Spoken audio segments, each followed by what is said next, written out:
Hey, what's up, Street Talks? The Eric from the Eric Street Photography blog. So, I want to share with you some spirited thoughts on this notion of creative isolation. So, about 2 years ago, got married to Cindy, and for the next 2 years since then, we've essentially been living nomadically. We've been living on the road, living intermittently between Vietnam, Japan, Europe, East Coast, West Coast, and so forth. And it's been one of the best experiences of my life so far because it gave me the opportunity to really creatively isolate myself from all the craziness of the quote unquote real world. And I think it was really essential for me to evolve as a visual artist, to evolve in terms of my personal photography, my philosophies, and essentially the way I see the world. And I think this is the problem: is too much of us are chasing success for today. We want to create things which are impactful today, but often the problem of trying to focus on making things that are impactful for today is that it tends to lack longevity. So for example, if you think about any sort of like New York Times self-help business book, usually it'll be popular for about a year or two, but then after 5 years you'll never hear of it again. Whereas more influential novels or philosophy texts or books, they'll last for a decade, 2 decades, 5 decades, and hopefully over 100 years.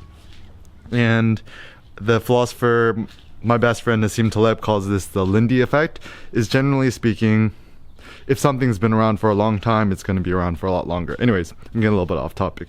So the idea that I had was, when I started to get really overwhelmed and frustrated with everyone putting their different labels on me and trying to define to me what I should do rather than asking me what I wanted to do. And I just kind of got fed up with all the craziness and a little bit overwhelmed. So I just cold turkey cut all communications. I think for about 2 years I didn't check my email, didn't check any social media messages, got rid of my phone, whatever. It was probably one of the best things I did for myself creatively because it really gave me the negative space to think, to question myself, and to kind of diverge a little bit, because sometimes being surrounded with too much stuff on photography, it's a little bit like groupthink. Like you kind of get stuck into thinking the way other photographers think, which isn't always good, I think, because I think photographers tend to stick themselves into a tiny little ghetto, and it's very cloistered and very not very innovative.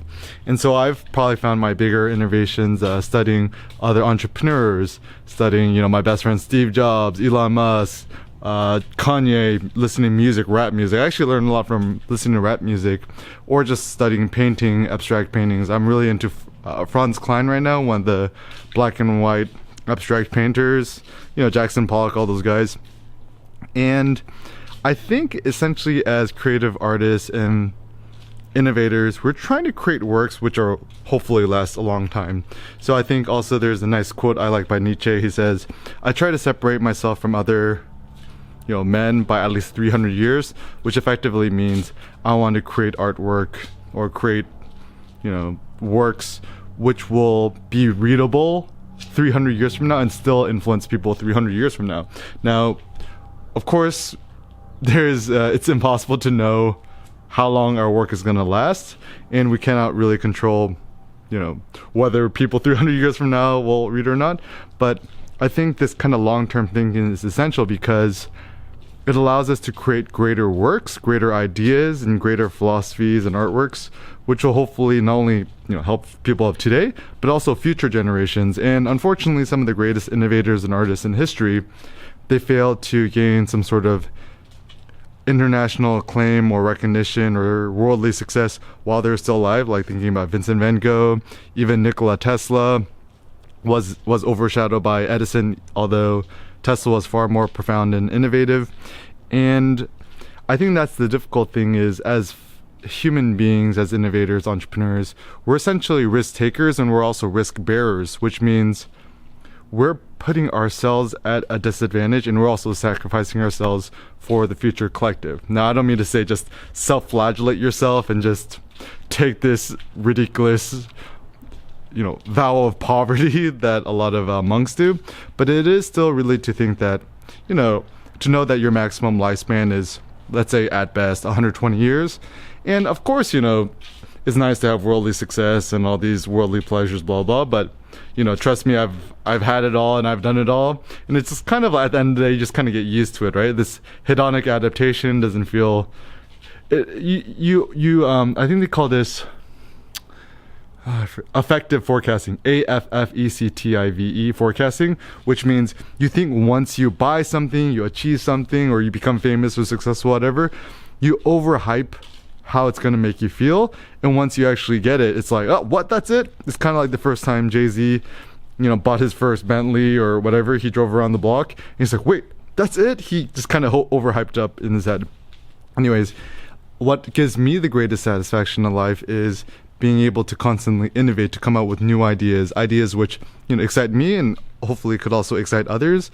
And I think I let this sense of dissatisfaction actually drive me forward, and I think I am trying to seek some sort of perfection or some sort of next level thinking.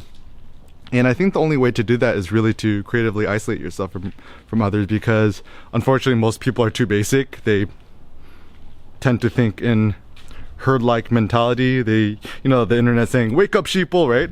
Most people are sheep persons. They just, whether, I mean, they're not bad people or anything, but they just tend to follow, the hive mind of the internet. And I actually think that this is a really bad thing. There's another quote from Nietzsche, is that in individuals, madness is rare, but in groups, madness is the norm, or something like that, which means individuals act differently than when they're part of mob behavior. That's why, unfortunately in the past, like crazy shit like the mob lynchings, or even nowadays more like riots and stuff like that, people just kind of act batshit insane when they're part of a larger collective and when they're protected by others. But anyways, I'm getting off topic.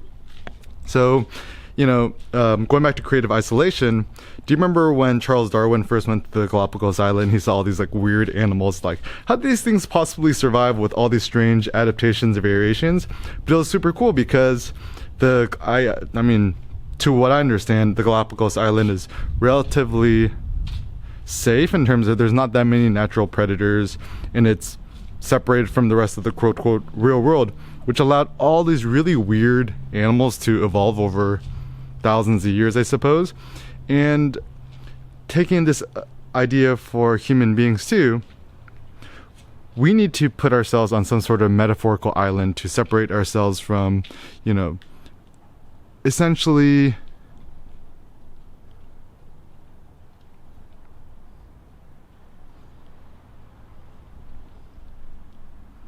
sorry, I was just making sure this thing was recording. So we need to also separate ourselves from the rest of the world, put ourselves on our own metaphorical island in order for us to adapt, for us to evolve, for us to sprout new wings and claws or talons or whatever it may be.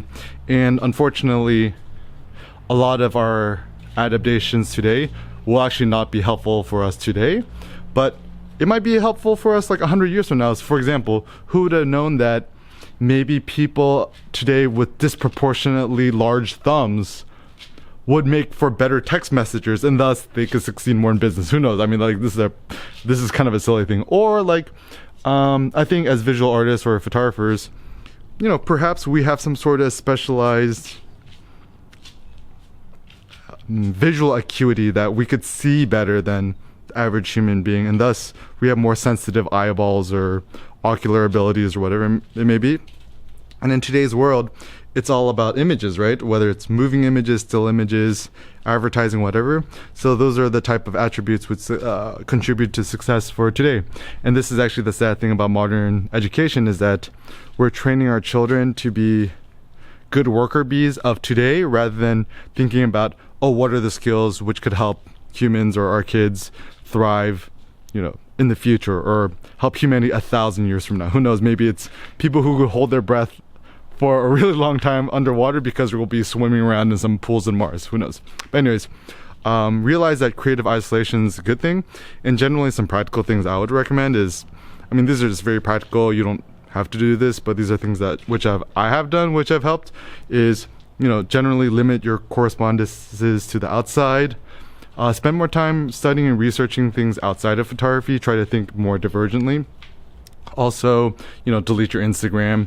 Anything social media related, I think, is actually very bad for creativity, because it kind of, once again, puts you in this hive mind, and you're just trying to chase the likes for today rather than trying to create meaningful works that will hopefully last you decades or even hundreds of years. And yeah, just ask yourself, why do I make art? For whom am I making art? Hopefully, how long do I wish my artwork to last and influence other people's? And yeah, maybe even study biology. Think about evolution, like from a biological perspective.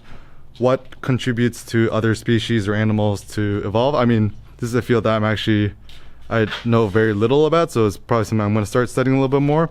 But yeah, study zoology, right? Would you rather be a tame lion stuck in a zoo, or a wild predator just going out and eating delicious meat? Okay, anyways, so creative isolation is a good thing. Think about other ways you could creatively isolate yourself.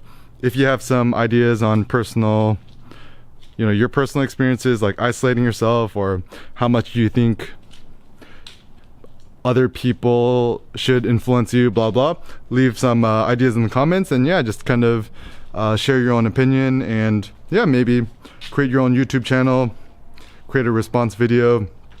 I think the more we can share new ideas and collaborate and innovate, I think the better, right? And yeah, life is good. Life is good. Some beautiful sun here in Southern California. All right, anyways, love you guys. Peace out.